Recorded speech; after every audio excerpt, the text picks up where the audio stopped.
Boa noite. Eu tenho que me adaptar um pouco com isso aqui. Estou um pouco gripado, mas vamos lá. O que Deus colocou no meu coração para a gente estar conversando um pouco essa noite tem a ver, na minha opinião, com um pouco da essência do que realmente é a vida cristã. É certo e é claro que nós vamos falar hoje sobre dinheiro, mas a gente também entende que já viu que alguns, às vezes, têm um certo arrepio ou um certo bloqueio quando a gente vai falar de dinheiro em púlpito. Mas é bíblico. E não só é bíblico, como se a gente for contar, a gente vai ver que, se bobear, a Bíblia fala mais sobre o dinheiro, tanto nas parábolas quanto em versículos, do que propriamente falando de oração. Mas o que eu quero trazer aqui hoje tem a ver com dinheiro, sim. Não tem só a ver porque eu hoje, por coincidência, faço parte da diretoria, mas Deus tem colocado isso no nosso coração já há um bom tempo.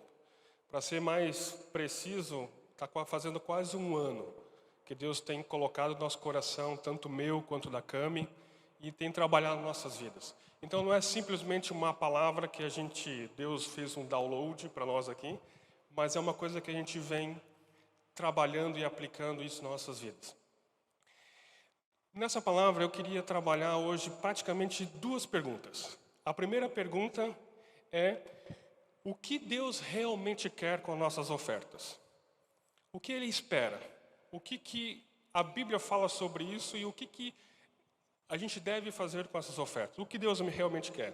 E, em segundo lugar, por que honrar Deus justamente com as nossas ofertas?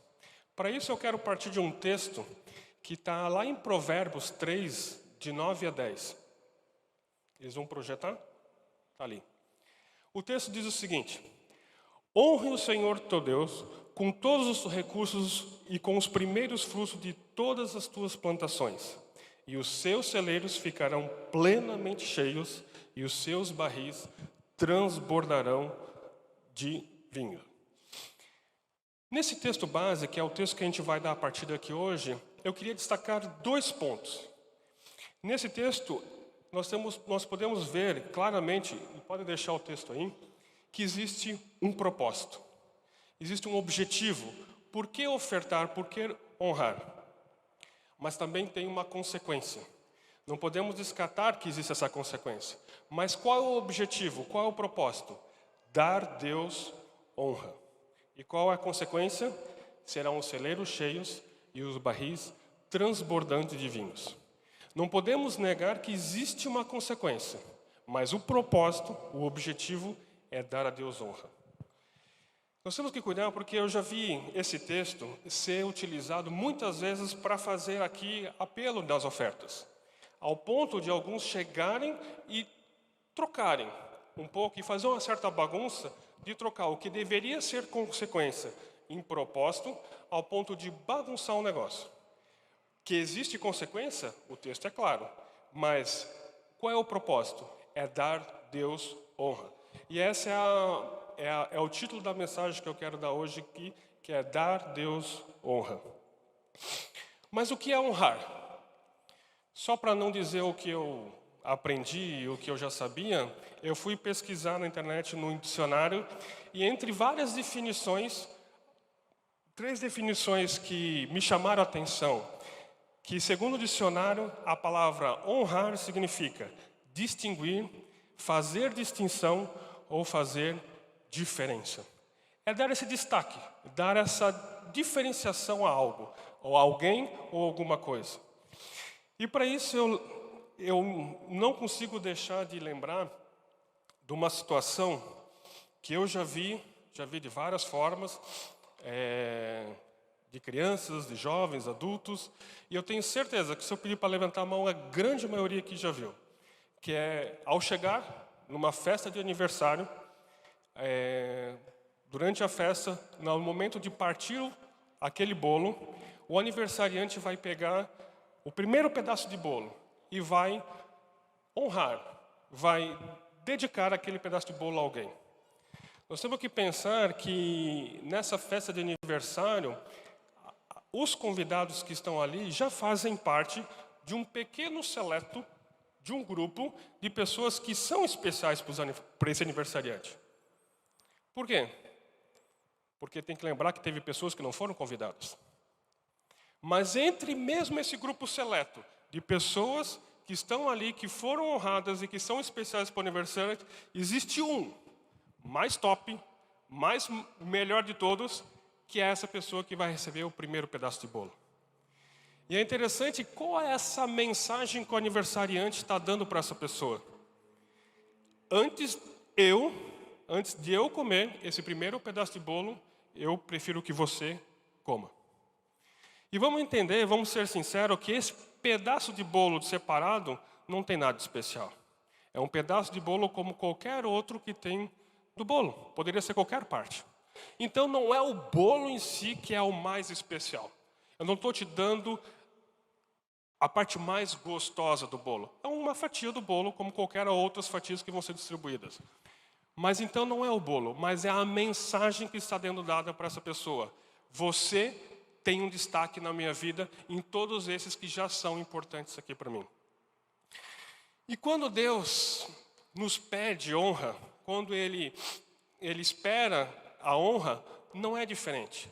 Ele quer esse lugar, Ele quer esse pedaço especial da tua vida, que Ele já sabe que você tem muitas pessoas especiais, mas Ele quer ocupar esse lugarzinho especial. Certa vez, eu estava, como eu falei, já fazem muito tempo que nós estamos trabalhando, Deus tem trabalhado isso conosco, e a gente tem estudado. E uma vez eu estava vendo uma pregação de um pastor, que também estava falando por cima sobre ofertas, e lá nessa pregação ele destaca uma situação que aconteceu com ele e que mexeu comigo. E eu consegui aprender bastante com isso e eu gostaria de explicar para vocês. Esse pastor disse que certa vez ele teve que fazer uma viagem para a África e nessa viagem ele ia passar uma semana lá. E nessa viagem ele ia participar além do culto, mas ele ia ter algumas reuniões com a equipe de liderança, uns treinamentos, ia ter reuniões com o presbitério e pastores. E uma coisa que chamou a atenção é que ele chegou na quarta-feira. E nessa quarta-feira ele chegou, não deu muito tempo, logo ele teve que... Assim que pegaram ele no aeroporto, ele teve que ir correndo para uma vigília que ia acontecer naquela quarta-feira. E ele participou daquela vigília. E no meio da vigília aconteceu algo que ele nunca tinha visto acontecer em qualquer outra vigília, que eles pararam a reunião e tiraram uma oferta. Ele achou aquilo estranho, mas ele falou que deu uma boa oferta. No dia seguinte, teve uma reunião só para líderes. Não era nem um culto ou uma reunião, era só um treinamento para líderes. E no meio daquela reunião, tiraram uma oferta. Ele achou estranho, mas ainda assim ele deu uma oferta. No dia seguinte, teve uma reunião só com pastores e presbíteros. Ele até comenta que ele achava que os pastores estavam isentos. Ele falou que nada, oferta. E o negócio foi seguindo até no domingo, numa longa reunião do culto, onde naquela reunião eles tiraram 4 ofertas. Ele falou que ele achou estranho e ele ficou muito aborrecido. Ao ponto de, no final do culto, ele ir procurar o pastor. E ele falou o seguinte: vocês sabem que ele estava na África, nós somos do Brasil. E o Brasil, apesar de ser terceiro mundo, é um país um pouquinho melhor que vocês. O pastor achou estranho aquele tom do que ele estava falando. Assim, ele está falando isso por quê? Porque mesmo lá no Brasil, nós temos reuniões todos os dias da semana, várias reuniões, só que a gente tira oferta somente no domingo. Ele falou: por que você faz isso? Porque o povo não dá conta de ofertar todas as reuniões. Daí ele falou, daí aquele pastor lá, ele fez uma seguinte pergunta para ele: você acha que a gente pede oferta porque a gente quer arrecadar mais? Ele parou, pensou, se não for para isso, seria por quê? Daí ele falou: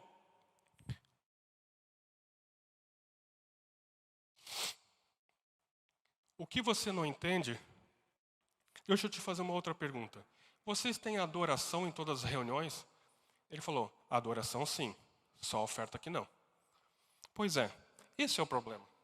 Quando você entender que as tuas ofertas fazem parte da tua adoração, talvez isso mude. Daí ele falou: mas o que você não deve ter entendido o que a gente instrui para o nosso povo aqui na África é o seguinte, fazendo uma certa tradução de moeda, ele diz o seguinte, que se você vai participar em 5 reuniões durante a semana e tem somente R$ 5 para ofertar, então o que eles instruem, pega essa nota de 5, divide 5 em 1 e toda reunião tu entrega algo. Ele falou, mas por quê? Porque desde o Antigo Testamento, Deus fala que não devemos chegar a Ele de mãos vazias. Ele falou, tá, peraí, mas no final não dá na mesma? Ele falou, na perspectiva contábil dá.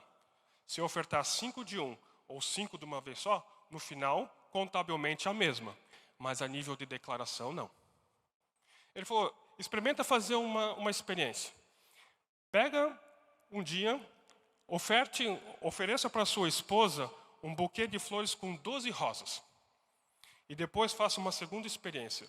Passe 12 dias, entregando todos os dias uma rosa por dia. No final, a quantidade de rosas é a mesma, mas a declaração não. Então é nesse aspecto, é nesse caminho que a gente quer entender o que Deus realmente quer. Deus não está interessado nas nossas ofertas, mas o que Ele quer.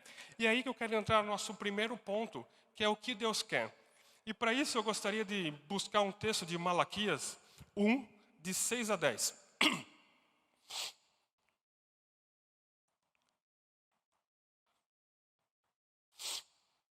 Está ali.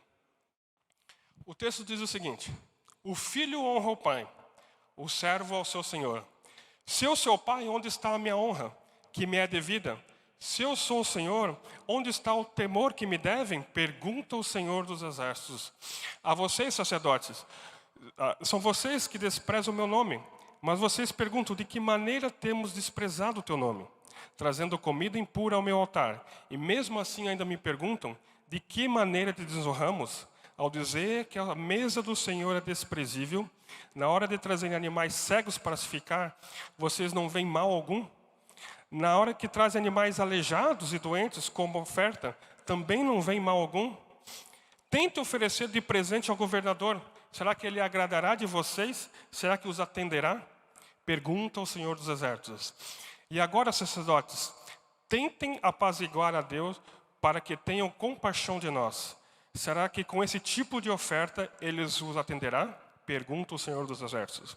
Ah, se houvesse um que fechasse as portas do templo, assim ao menos não acenderia o fogo do meu altar inutilmente. Eu não tenho prazer em vocês, diz o Senhor dos Exércitos, e não aceitarei a vossa oferta.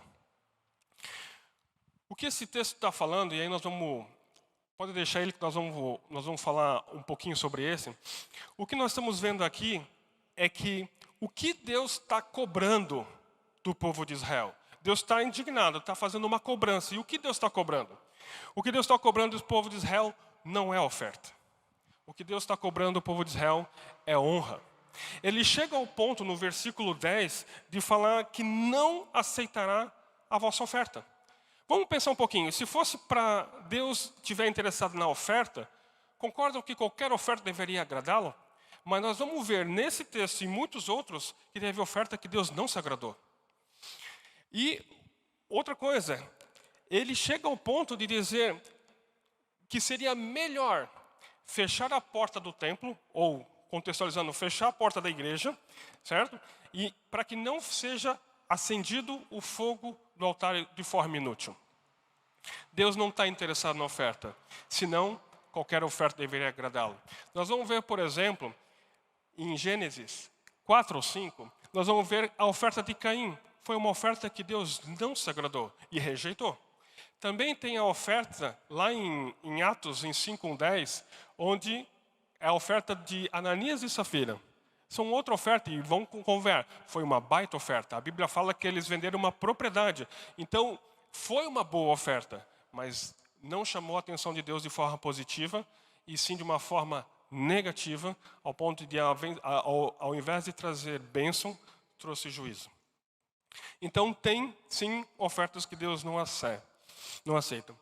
Um aspecto que a gente pode entender nesse caminho, e é o que eu quero ver agora, é que não adianta só a gente fazer o que é certo. Ofertar nesses pontos era um certo. Mas não adianta só a gente fazer o que é certo. É preciso fazer o que é certo, mas do jeito certo. E aí eu quero explicar um pouquinho, quero trabalhar com vocês o que é esse jeito certo. Vamos pegar, por exemplo, o exemplo da oração. Na oração, se a gente pegar em Tiago 4, de 2 a 3, fala que alguns não ganham, não recebem, porque não pedem. Logo na sequência diz que alguns pedem, mas não ganham, porque pedem mal. E aí a palavra continua dizendo, por que pedem mal? Para esbanjar em vossos próprios prazeres. Então existe o fazer certo, mas com o coração, com um jeito certo. Um outro exemplo que a gente pode ver é a ceia do Senhor. Quantos aqui concordam que há bênção na hora de ceiar? A Bíblia fala, ali, se a gente pegar em 1 Coríntios de 10 a 16, que há bênção na hora de ceiar. Só que a mesma Bíblia fala que na hora da ceia, a gente precisa sondar o nosso coração para que o nosso coração não seja encontrado indigno, para que haja bênção. Então existe o fazer a ceia do jeito certo e da forma certa. Porque quem fizer o coração errado, além de bênção, ao invés de bênção, vai trazer juízo. E com as ofertas, gente, não é diferente. Não adianta só fazer a coisa certa, mas precisa ser feito do jeito certo. Como eu falei com vocês, eu queria dar uma olhadinha em Gênesis 4, 3 a 7, que é onde a gente vai ver um pouquinho sobre aquela oferta que eu falei que não foi muito bem aceita, que é a oferta de Caim. É o primeiro registro de uma oferta que a gente encontra na Bíblia. E o texto diz o seguinte: passando algum tempo, Caim trouxe do fruto da terra uma oferta ao Senhor. Abel, por sua vez, trouxe as partes gordas das primeiras crias do seu rebanho. O Senhor aceitou com agrado Abel e sua oferta, mas não aceitou Caim e sua oferta. Por isso Caim se enfureceu e o seu rosto se transformou. O Senhor disse a Caim, por que você está furioso? Por que se transformou o seu rosto? Se você fizer o bem, não será aceito? Mas se não fizer, saiba que o pecado ameaça a sua porta e ele deseja conquistá-lo, mas você deve dominá-lo. Esse é o registro da primeira oferta que a gente tem na Bíblia. Aqui tem duas situações. Uma oferta que Deus se agradou e uma oferta que Deus não se agradou. Eu tenho que confessar que eu já vi algumas situações, e algumas delas até eu achei bonitinhas. Alguns dizem que Deus não se agradou da oferta de Caim porque é uma oferta que vem do fruto da terra. E Deus se agradou da oferta de Abel porque vem do rebanho, no qual remete a Cristo, que seria o cordeiro crucificado. Isso é muito bonito quando a gente fala de salvação. Mas não é isso que está em questão aqui. Porque se a gente for falar, na verdade, o versículo 2 que a gente não leu, diz que os dois deram fruto do seu trabalho. Então, aqui não é porque um deu do rebanho e o outro deu por obras. Não, aqui fala que Abel era pastor de ovelhas e Caim era lavrador. Então, os dois deram do fruto do seu trabalho. Então, não é isso que está em questão. Mas por que Deus se agradou de um e não se agradou de outro? A Bíblia é clara? Claro que sim. No texto ali, nos primeiros versículos, fala que passando algum tempo, ou em outras versões, ao fim dos tempos, Caim trouxe uma oferta ao Senhor. O que está dizendo ali? A gente não sabe quanto tempo se passou. Se foram dias, horas, semanas, meses, anos, não sei quanto tempo. Mas uma coisa é certa, Caim deixou Deus por fim. E o que Abel fez? A Bíblia fala que Abel, por sua vez, trouxe da parte gorda e dos primeiras crias do seu rebanho. Ou, em outras palavras, Caim trouxe a premissa, o primeiro fruto do seu trabalho. O que um está falando? O que Abel está falando para Deus? Deus, antes de eu usufruir, antes de eu comer, o primeiro fruto, as primeiras crias que nasceram do meu rebanho, eu entrego a ti. E o que Caim fez? Fez o contrário. Antes eu como, depois eu entrego ao Senhor.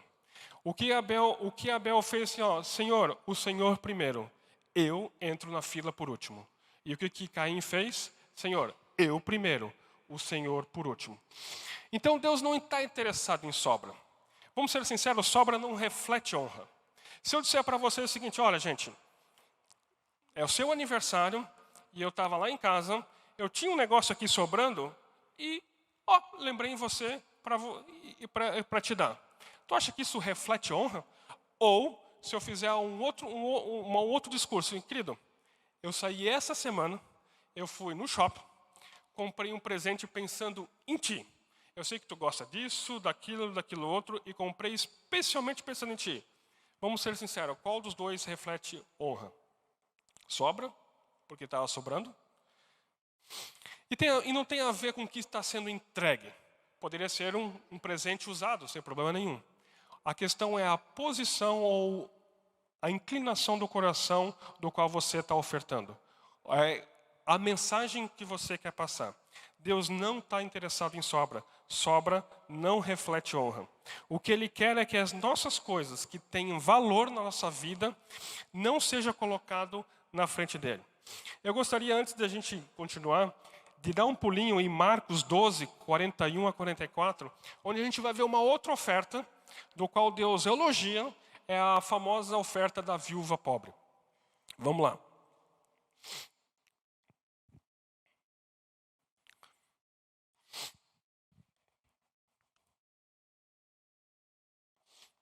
O texto diz o seguinte: Jesus sentou-se em frente do lugar onde eram colocadas as contribuições e observava a multidão colocando o dinheiro na caixa de ofertas. Deixa eu fazer uma pausa aqui. Você já parou para pensar, Jesus aqui, olhando cada um que vem trazer a sua oferta aqui na caixinha? E vamos ver como é que o texto refletia. Muitos ricos lançavam ali grandes quantias. Então uma viúva pobre chegou-se e colocou-se 2 pequeninas moedas de cobre de muito pouco valor. Chamando a si os seus discípulos, Jesus declarou: afirmo-lhes que esta viúva pobre colocou na caixinha de ofertas mais do que todos os outros. Todos deram do que lhes sobrava, mas ela, da sua pobreza, deu tudo o que possuía para viver. De novo, tem o aspecto da sobra. Mas eu queria chamar a atenção para vocês de uma coisa que me intriga, que parece que não aparece no texto aqui. Mas eu tento começar a ler os textos me colocando no lugar, me colocando ali, tentando vivenciar o que seria esse momento. Vocês têm que lembrar que nesta época onde está escrito esse texto aqui, não tinha Pix. Tampouco tinha TED, cheque, dinheiro. Quando a Bíblia fala que os ricos entregaram grandes quantias, essas grandes quantias eram entregues em forma de moedas. Então, essas grandes quantias, quando eram depositadas nas caixas de ofertas, faziam muito barulho. Então, quando Jesus vem e destaca a ofertinha dessa viúva pobre, que deu 2 pequeninas moedas de pouco valor, vamos ser sinceros, não fez muito barulho essa grande oferta. Mas o interessante é que aqui Jesus está ali, observando, e ele elogia a atitude dessa mulher. E o que me chamou a atenção é que o texto diz que Jesus está ali olhando, não a quantidade que era entregue, mas sim como as coisas eram entregues na oferta. Então, Jesus está destacando para os discípulos, está observando para os discípulos um como. Só que quando ele vai para os discípulos e elogia, observa que ele começa elogiando um quanto. Jesus está elogiando, quando ele destaca a oferta da viúva, ele elogia o quanto. Que quanto? Quando Jesus está dizendo que ela deu mais, que é um quanto, ela não deu mais dinheiro. Ela deu mais do que Deus espera que a gente dê. Honra. Então ela não deu mais dinheiro, ela deu mais honra. A gente vai ver no texto de Malaquias, naquele texto de Malaquias, que Deus está falando com o povo de Israel algo mais ou menos do tipo: se suas ofertas não vão expressar honra, eu prefiro que vocês não ofertem, eu prefiro que vocês fechem a porta da igreja e que vocês acabem com a brincadeira. Ou as ofertas de vocês não deveriam ser entregues se elas não fossem uma expressão de honra. O que Deus está falando é mais ou menos assim: ou vocês me dão o que eu quero, que é a honra, ou não precisa dar nada, que é a oferta. Então, o que nós temos que entender é que Deus nunca, mas nunca, teve interessado na oferta. Deus esteve sempre procurando honra. Tanto que Ele diz que se nós honrarmos a Ele com os nossos bens e as nossas ofertas, Ele vai encher nossos celeiros e vai fazer transbordar nossos barris. Lembra disso?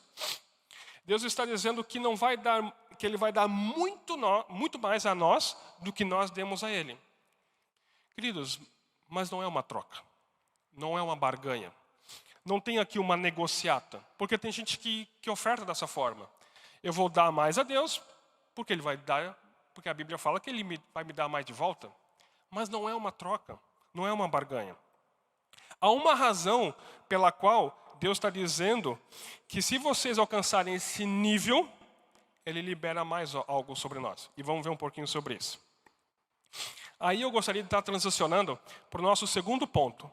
Então, por que honrar a Deus justamente com nossos bens e as nossas ofertas? E vamos para o eliminatório. Deus precisa da honra?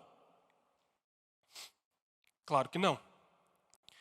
A Bíblia fala que Ele não é carente, não tem problema de autoimagem, de autoestima. Ele não tem necessidade de coisa alguma. Então, a honra tem muito mais a ver conosco. É um fator que vai regular a nossa relação com Deus e com dinheiro. Não porque, mas porque especificamente, então, honrar justamente nessa área material e financeira. Não é a única forma de honrar. Concordam? Em Marcos 7, diz que existe o honrar com os lábios. Agora, na hora do louvor, quando a gente estava cantando e adorando, nós estávamos honrando o Senhor com os lábios. Então, não é a única forma. Então, por quê? É mais ou menos dizer que a relação do cristão com o dinheiro vai ser esse fator regulador que a gente tem com o fator honra. E que pode ou não nos levar a um cenário muito delicado. E aí, gente, nós temos que entender, e temos que dar uma parada aqui e entender, que o dinheiro em si não é o problema.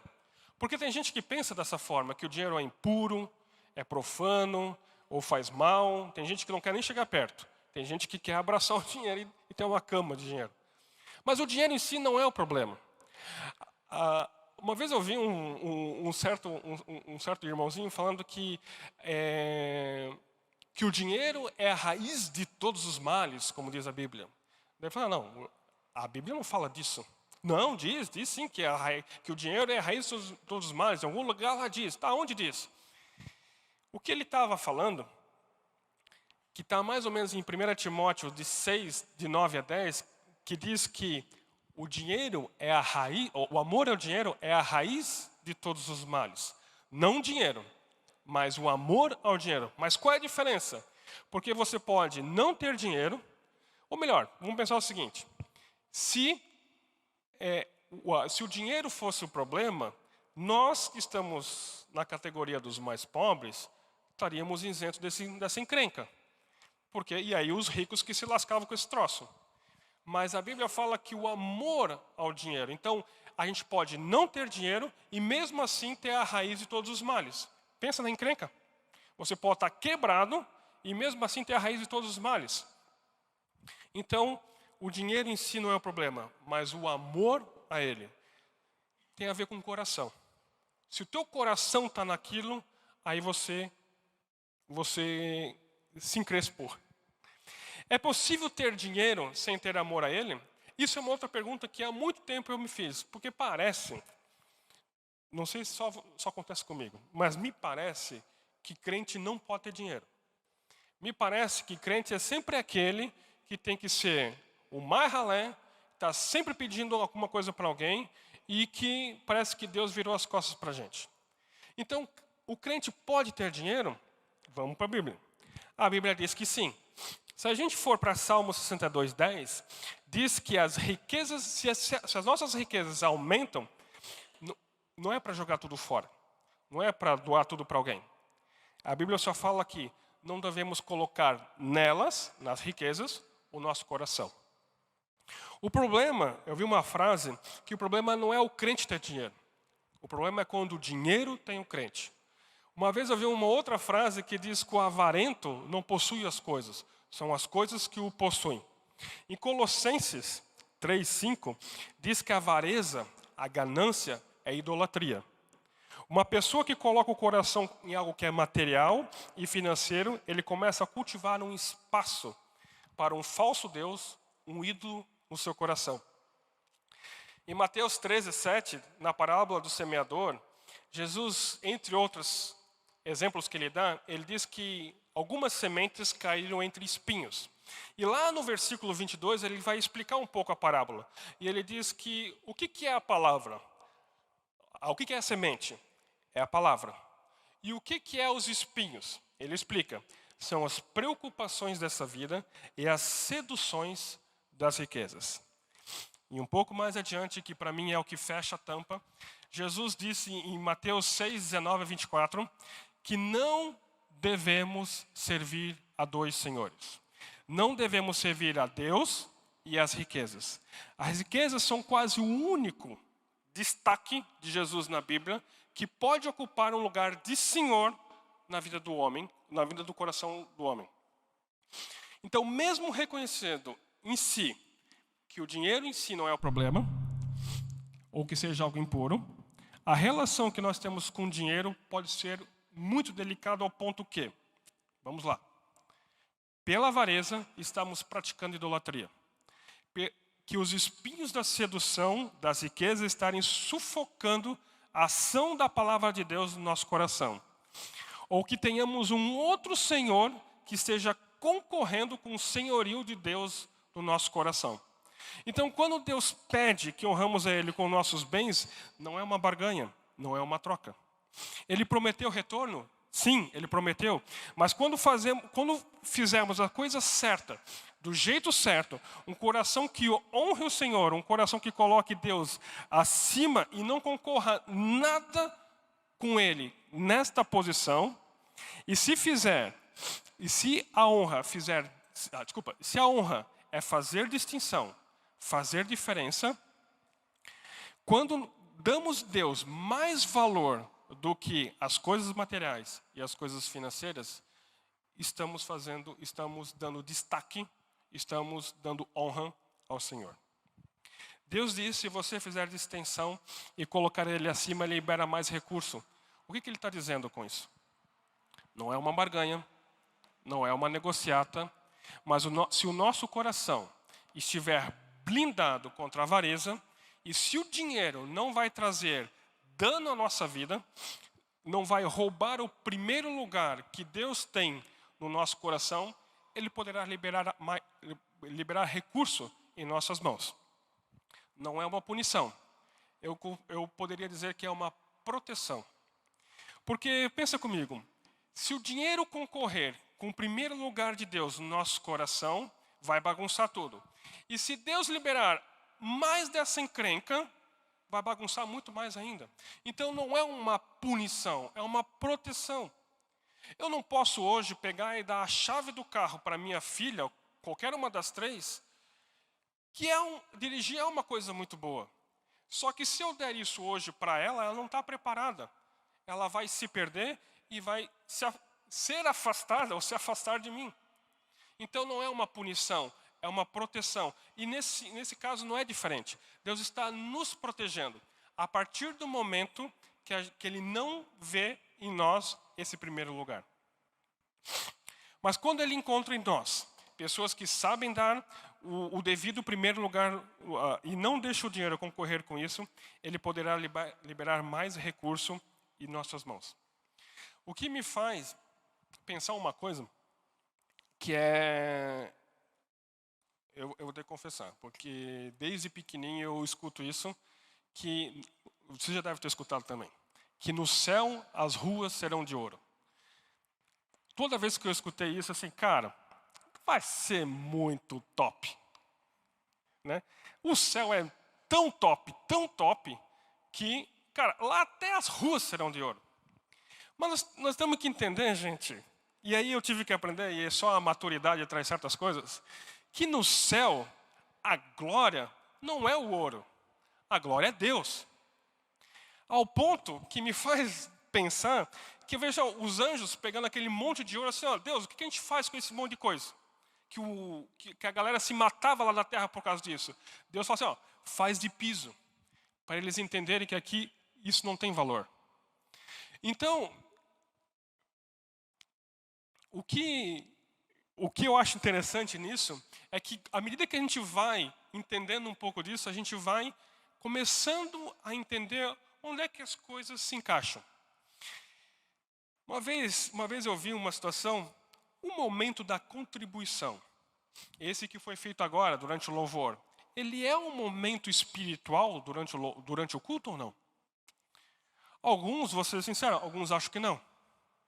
Alguns acham que o louvor é muito espiritual, positivo. Alguns acham que a palavra é muito espiritual, positivo. Alguns acham que os avisos não é tão espiritual assim. Alguns acham que a oferta, às vezes, nem precisava. Mas, o que me faz pensar, que se a gente olhar naquela mensagem que fala sobre o anjo que aparece para Cornélio, em Atos 10, ele fala uma coisa para Cornélio que me chama a atenção. Ele fala, Cornélio, as tuas orações e as tuas esmolas subiram para perante o Senhor, chamaram a atenção do Senhor. Então, se orações chamam, se oração é espiritual, esmola também é, porque as duas sobem juntas para chamar a atenção do Senhor. Quando Pedro fala para Ananias, lembra que a gente falou da oferta que não foi aceita? A oferta de Ananias, Safira? O apóstolo Pedro fala algo mais ou menos assim. Pedro revela o que está acontecendo no coração de Ananias. Ele pergunta, Ananias, como você permitiu Satanás que enchesse o teu coração e que você, ao ponto de mentir contra o Espírito Santo? O que ele está falando? Ananias, não foi nós que pedimos essa oferta. Não foi nenhum dos apóstolos. Foi o Espírito Santo que colocou no teu coração. Que vocês não se lembram, mas a ideia é que eles vendessem uma propriedade e ofertassem a propriedade inteira para o reino. E eles venderam a propriedade e ofertaram ficaram com uma pequena parte e ofertaram uma grande parte. A Bíblia não fala exatamente quanto, mas tenta pensar uma propriedade hoje aqui. Qualquer terreno, sem casa nenhuma, que você vendesse hoje, seria um belo valor. Então não foi uma qualquer oferta, eu diria que foi uma baita oferta, mas foi uma oferta que não agradou ao Senhor. E o que Pedro está falando? Ananias, o Espírito Santo começou, o Espírito Santo pediu isso para ti, não foi nós. E tu deixou o cão entrar. Então, gente, pensa assim, Deus e o diabo brigando pelo coração do homem na hora da oferta, tu realmente acha que isso não é espiritual? Que isso não é importante? Se a gente for um pouco para uma tipologia bíblica, isso, cara, eu fico muito fascinado. Começa a observar as correlações que tem do Antigo Testamento com o Novo. Não sei se vocês lembram, mas Moisés é um cara que ele foi chamado para libertar o povo. E entre a libertação, quando Deus chama Moisés, ele dá uma seguinte ordem. Moisés, vai até Faraó com a seguinte ordem. Deixa o meu povo ir para que me adore no deserto. Lembram disso? E vocês devem lembrar que a notícia não foi muito bem aceita. Então, ali, uma das correlações é que, nessa tipologia, muitos estudiosos, eles acreditam que ali, Faraó está fazendo o papel de Satanás. Que a Bíblia fala que o Faraó oprimia, escravizava o povo de Israel, assim como Satanás diz que antes nos escravizava. Então, o Faraó ali está fazendo o papel de Satanás. E ele vai fazer 4 contrapropostas para Moisés, que eu gostaria de destacar. A primeira contraproposta, ele diz o seguinte. Para que sair do Egito? Adora aqui mesmo. Lembram que uma das das situações, chega no ponto que o faraó faz essa contraproposta. Vocês não precisam ir longe. Pode adorar aqui no Egito, eu permito, vocês não precisam sair. Pode ficar aqui. Moisés diz, não é assim que adora o Senhor. E aí vem praga em cima deles. Passa um tempo, vem a segunda contraproposta do faraó. Então tá bom, pode sair do Egito, mas não vai muito longe. Não vamos romper totalmente. Né? E Moisés disse, não, vamos longe. Então vem praga de novo em cima do negócio. Até que passa um tempo e vem a terceira contraproposta. Então tá bom, não precisa ser no Egito, pode ir tudo longe, mas ele pergunta, quem é que vai? Como assim quem vai? Vai todo mundo? Não, famílias e crianças ficam, vocês podem ir. Ele fala, então não vai ninguém, então vem praga de novo. Até que chega a última contraproposta. O que o faraó fala é mais ou menos o seguinte, pode sair do Egito, pode ir longe, pode ir todo mundo, mas os rebanhos ficam. Aí nós vamos ver uma indignação em Moisés que a gente não vê nas outras contrapropostas. O quê? Não vai ficar ninguém. Como poderia nós não ofertar ao Senhor, não honrar ao Senhor? O que está acontecendo aqui é mais ou menos o seguinte. Se Faraó está tipificando aqui Satanás, o que Satanás está falando? O seguinte, olha, qual é a primeira proposta? Cara, fica aqui no mundo, não precisa sair do mundo. Fica aqui mesmo, adora o Senhor aqui mesmo. Moisés falando, não é assim que adora o Senhor. Nós temos que sair daqui. Na segunda, ele está falando assim, tá bom, então pode sair, mas não vai muito longe. Não vamos romper totalmente. Se a gente for ver essas duas contrapropostas, o que Satanás está mexendo é justamente na parte de santificação. Não precisa ir longe, fica aqui mesmo, ou não fica um pé lá, um pé aqui, trabalha nessa parte de santificação. A terceira é uma terceira que a gente vai ver uma grande investida nas famílias. Então tá bom, pode sair do mundo, pode ir longe, mas quem é que vai? Não, vai todo mundo. É mais ou menos o que Josué lá na frente vai dizer, eu e minha casa serviremos o Senhor. Vai louvar, vai honrar o Senhor a família inteira, não é só um pedaço. Então é uma área da família. E a quarta contraproposta, o que ele está falando? Então, é como se o diabo tivesse assim, tá bom, pode sair do mundo, pode santificar, eu não vou encrespar com isso, pode ir longe, não precisa ficar por perto, pode ser a família toda, eu abro mão, eu nem me esquento com isso, mas se eu impedir vocês de honrar o Senhor com seus bens, para mim já basta. E aí realmente você acha que o momento da oferta não é importante? Queridos, há uma linguagem muito maior que a gente não sabe. Até mesmo no reino das trevas, você vai ver uma encruzilhada, não vai ver uma encruzilhada sem uma oferta entregue naquele trabalho.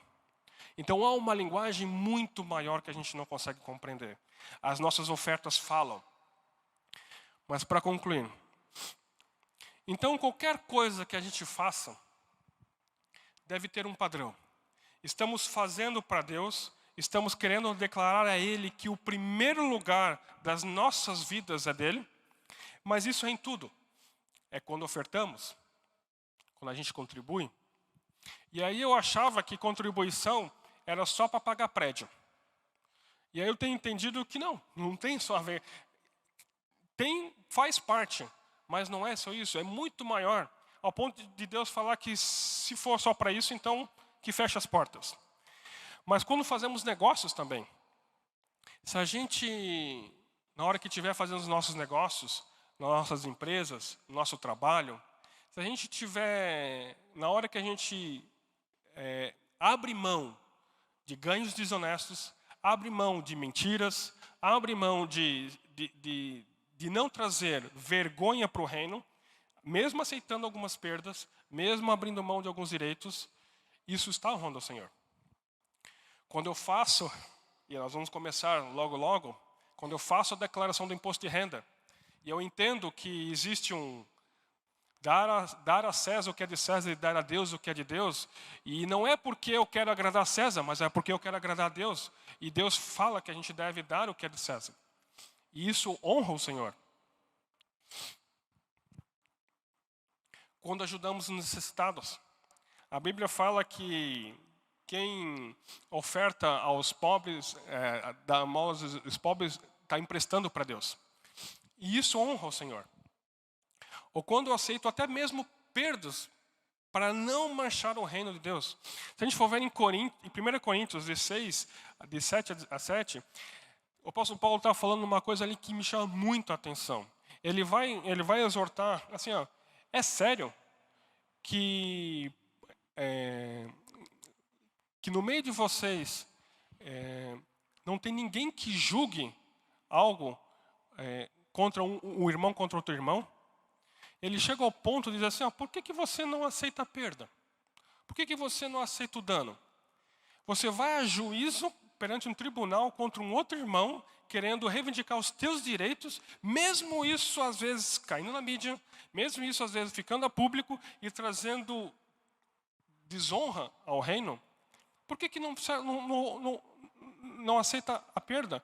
Para proteger o reino, para proteger a imagem do reino. Abre mão do teu direito.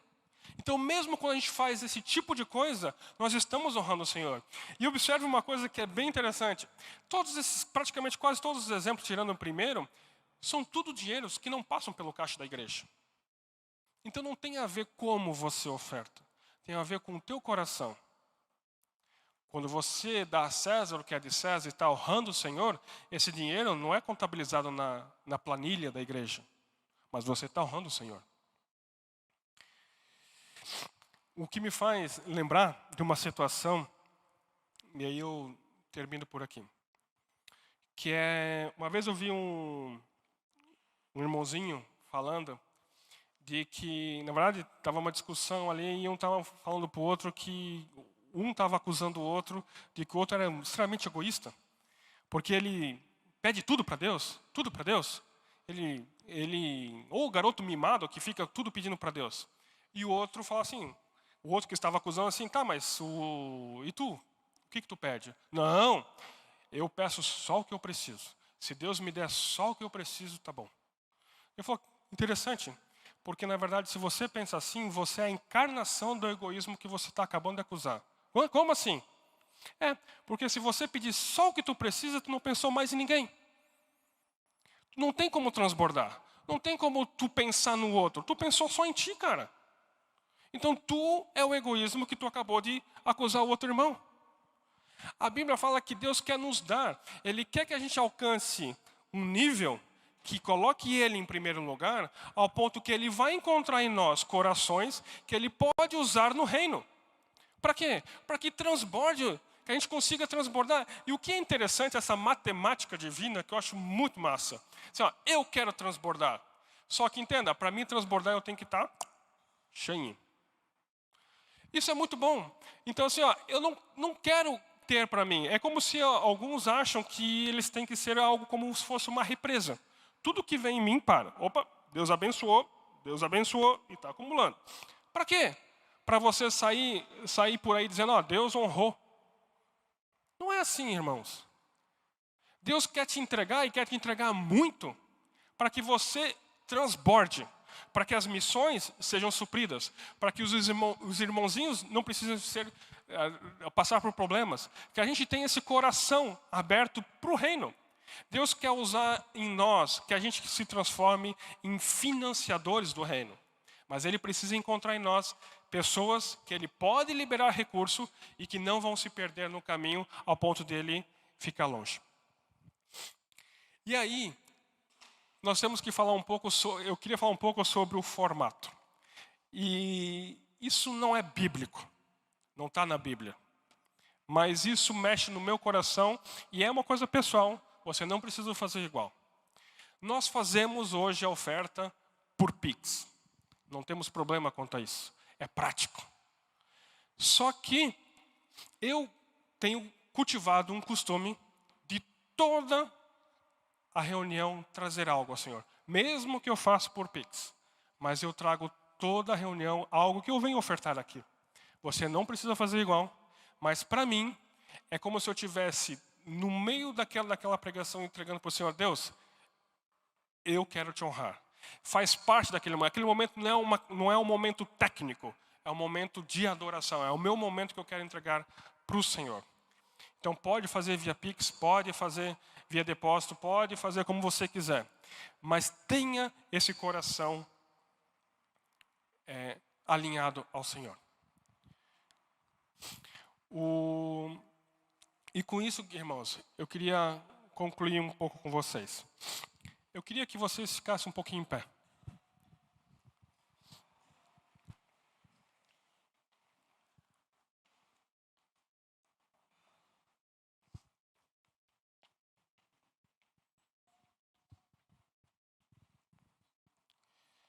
Queridos, entendam, não tem a ver com dinheiro, não tem a ver com valor. Se a gente falar de valor, nós vamos entender que os mesmos R$20 para um não é os mesmos R$20 para outro. Não tem a ver com valor. Para alguns pode ser a comida da semana, para outros pode ser troco e gorjeta. Então não tem a ver com o valor em si, tem a ver com esse coração. Jesus elogiou aquela viúva pobre que deu somente 2 moedinhas. E vamos ser sinceros, aquelas 2 moedinhas, se bobear, trouxe até prejuízo para o reino. Porque se a gente for contabilizar o tempo de serviço de um tesoureiro para arquivar aquela oferta tal, no final ela deu mais prejuízo do que lucro para o reino. Mas o reino não está visando lucro. Deus é dono do dinheiro. Deus é dono de tudo. E Ele não está interessado no dinheiro ao ponto de ele dizer o seguinte: eu não preciso. Eu só quero o teu coração. Ao ponto que se tu me der, eu vou te dar muito mais de volta. Eu não preciso disso. Então o que precisa é esse nosso coração alinhado com o reino. É esse coração que Deus tem o primeiro lugar. Nós cantamos hoje sobre avivamento. Você que realmente quer se avivar, precisa dar a Deus esse primeiro lugar. Ele precisa fazer parte desse teu primeiro lugar, desse coração. Tudo que você fizer, Deus tem que estar na jogada, tem que ser para Ele. Vai trazer honra, vai trazer benefícios para o reino, então Ele está no primeiro lugar. E não tem a ver com aquela perguntinha o que Jesus faria, não é isso. Deus está em tudo contigo. Não existe, gente, o cotidiano, sei lá, como é que tem uma outra palavrinha para isso, mas não existe o mundo e nós, o secular. Nós somos integral, nós somos cristãos aqui, lá fora, nós somos 100% de Cristo. Então Deus quer esse primeiro lugar. Deus quer ocupar esse primeiro lugar. Ele não quer te esvaziar, Ele quer te encher. Ele quer esse primeiro lugar. Eu queria que você pudesse abaixar a sua cabeça e realmente refletir se Deus tem tido esse primeiro lugar na tua vida. Alguns talvez possam estar pensando que Deus, glórias ao Senhor, o Senhor tem o controle, tem o primeiro lugar na minha vida. Alguns podem estar pensando: Deus, me perdoa por não ter dado esse espaço. Eu digo que sou crente, eu digo que venho para a igreja, mas eu realmente não tenho entregue todo o meu coração. Faz uma oração para o Senhor. Abaixa a tua cabeça e pergunta para Ele. Fala com Ele. Se Ele realmente pode ocupar esse primeiro lugar na tua vida. É em tudo. Às vezes a gente está passando por necessidades e aí a gente corre para os braços do Senhor.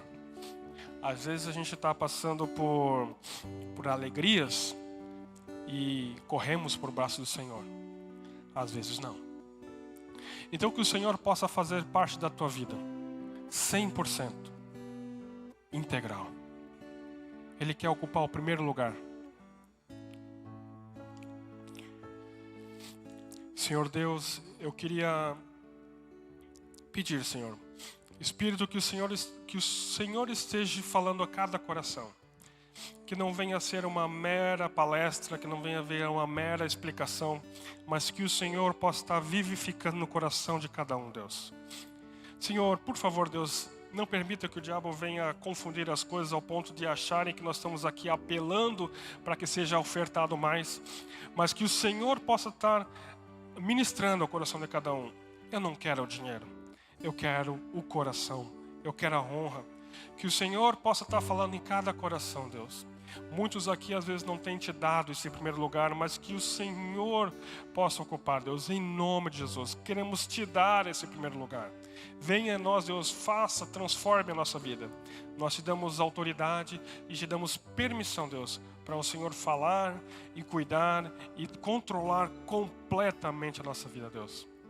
Nos perdoa porque às vezes temos cedidos e às vezes tomado decisões, tomado escolhas que às vezes não está tão alinhada com o Senhor. Mas que o Senhor nos perdoe e que a gente possa ter esse realinhamento, Deus. Em nome de Jesus, Pai. Em nome de Jesus.